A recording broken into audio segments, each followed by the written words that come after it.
National crush Girija ओकची social मीडियावर चर्चा आहे. गिरिजाच्या साड्यांचं कलेक्शन, बीच साईड फोटोशूट हे सगळं व्हायरल झालं. पण नुकत्याच एका मुलाखतीत गिरिजा ओक पहिल्यांदाच तिच्या खाजगी आयुष्याबद्दल बोलली आहे. हॉटरफ्लाय चॅनलच्या मुलाखतीत गिरिजाने तिला येणाऱ्या पॅनिक अटॅकचा खुलासा केला आहे.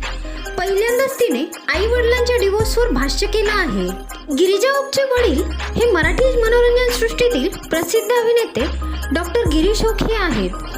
पद्मश्री पाठक आणि डॉक्टर गिरीश ओक यांच्या लग्नाच्या काही वर्षातच घटस्फोट झाला होता.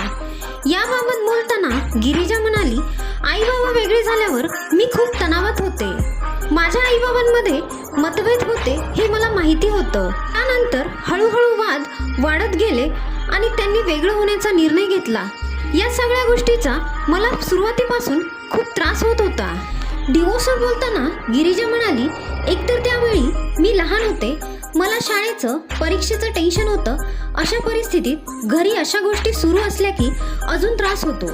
खरं तर मला तेव्हा काय व्हायचं हेच कळत नव्हतं. मला पॅनिक अटॅक्स यायचे, खूप घाम यायचा, अस्वस्थ वाटायचं. हे सगळं मला कधीही व्हायचं. म्हणजे प्रवासात, कॉलेजमध्ये, लॅबमध्ये प्रॅक्टिकल वगैरे सुरू असताना त्रास व्हायचा. ती म्हणाली, इतक्या वर्षापासून मी तणाव सहन करत होते. याची जाणीव मला होत नव्हती. म्हणून हळूहळू आपल्या शरीरात काहीतरी जास्त ताण जाणवतोय हे मला समजलं. म्हणून मी डॉक्टरकडे गेले. तेव्हा डॉक्टरांनी मला सांगितलं की तुला व्यक्त होण्याची गरज आहे.